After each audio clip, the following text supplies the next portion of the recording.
রুহুল আমিন ভাইয়ের কাছ থেকে আমরা জানার চেষ্টা করব রাসেল ভাই সম্পর্কে এবং ভাইয়ের কাছ থেকে বিস্তারিত জানার চেষ্টা করব। আসসালামু আলাইকুম, আমি মোহাম্মদ রুহুল আমিন, মানবতায় আমাদের হাত ফাউন্ডেশনের আমি প্রতিষ্ঠাতা ক্যাশিয়ার।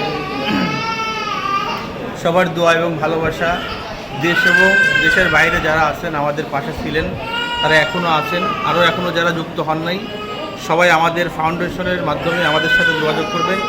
আমরা এমন মানবিক কাজ আসলে করছি, আমাদের আসলে অর্থ নাই, মনে সাহস আছে।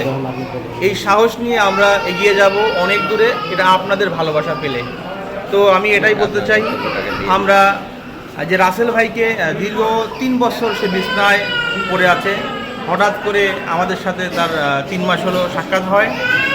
আমরা বিষয়টা খুব অনেক ভিডিও আমরা পোস্ট করেছি। পোস্ট করার পরে যাক আল্লাহর অশেষ রহমত, আল্লাহর অশেষ মেহেরবানিতে আমরা মেডিপেতে আমরা আজকে রাসেল ভাইকে নিয়ে আসছি। ডক্টর আসাদুজ্জামান স্যারের স্বর্ণপন্ন আসছি ইনশাল্লাহ। স্যার নিজেও একজন মানবিক মানুষ, তার কাছে নিয়ে আসছি ইনশাল্লাহ। সবাই দোয়া করবেন। আর তার আগে তার এক ভাই হক ভাই তোজাম্মেল ভাই, তিনি দেখতে পাচ্ছেন আমাদের মানবতায় আমাদের হাত ফাউন্ডেশনের প্রতিষ্ঠাতা ক্যাশিয়ার আমাদের রুহুল আমিন ভাই আসছে, পাশাপাশি আমাদের সহসভাপতি ভাই আমাদের ইউসুফ ভাই আছে। আসলে এখন আপনাদের সবার শুভকামনা করি।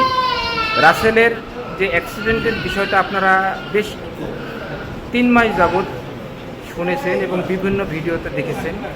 তার কিন্তু যে দেখানো হয়েছে সে আমজাদ স্যারের দিয়ে, তার রিপোর্ট আবার সব কিছু নিয়ে আমরা আসছি। সবার কাছে দোয়া চাই। আজকে ডাক্তার স্যার কী বলে তার উপর নির্ভর করে আমরা কবে কত টাকা খরচ হবে, কবে অপারেশন হবে, ডাক্তার কী রিপোর্ট দেয়, সম্পূর্ণ আমাদের সঙ্গে থাকবেন ইনশাল্লাহ। আমরা A to Z আপনাদেরকে বলবো। সবাই ভালো থাকবেন। আল্লাহ হাফেজ। আসসালামু আলাইকুম ওয়া রাহমাতুল্লাহ। অসংখ্য ধন্যবাদ। আমরা ইউসুফ ভাইয়ের কাছ থেকে কিছু কথা শুনবো। আসসালামু আলাইকুম। মানবতা আমাদের হাত ফাউন্ডেশনের পক্ষ থেকে সবাইকে অসংখ্য ধন্যবাদ এবং আমাদের পাশে থাকার জন্য। আমি মানবতার হাত ফাউন্ডেশনের সহসভাপতি। রাসেল ভাই চিকিৎসার জন্য আমাদের আরও কিছু শর্ট আছে, আপনারা যদি কিছু সহযোগিতা করতে পারেন তাহলে আমাদের জন্য আরও উপকার হয়, এটাই আপনার কাছে কাম্য। অনেকটা ঘাটতি আছে, আমরা আপনাদের সহযোগিতা পেলে তার চিকিৎসার জন্য কিন্তু আসলে ভালো জায়গাতে একটা নিয়ে যাওয়া দরকার বা অপারেশন করা। মানবতায় আমাদের হাত ফাউন্ডেশনের সভাপতি সাহেব কিছু বলবেন। আসসালামু আলাইকুম। দেখতে পাচ্ছেন আমাদের সেই রাশিদ ভাইকে আমরা এখানে মেডিকেলে নিয়ে চলে এসেছি। ভাইয়ের আসলে আপডেট কিছু পরীক্ষা নিরীক্ষা করা দরকার অপারেশনের জন্য, বা সে কেমন আছে এটাও জানা দরকার।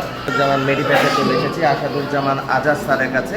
তিনিও একজন মানবিক মানুষ, তিনিও আসুন আপনারা সবাই আমাদের পাশাপাশি সহযোগিতার হাত বাড়িয়ে দেন, যাতে এই মানুষটাকে আমরা সুস্থ করে তার ছাত্র জীবনে আমরা ফিরিয়ে দিতে পারি। এটাই বলবো। ভালো থাকবেন। আল্লাহ হাফেজ।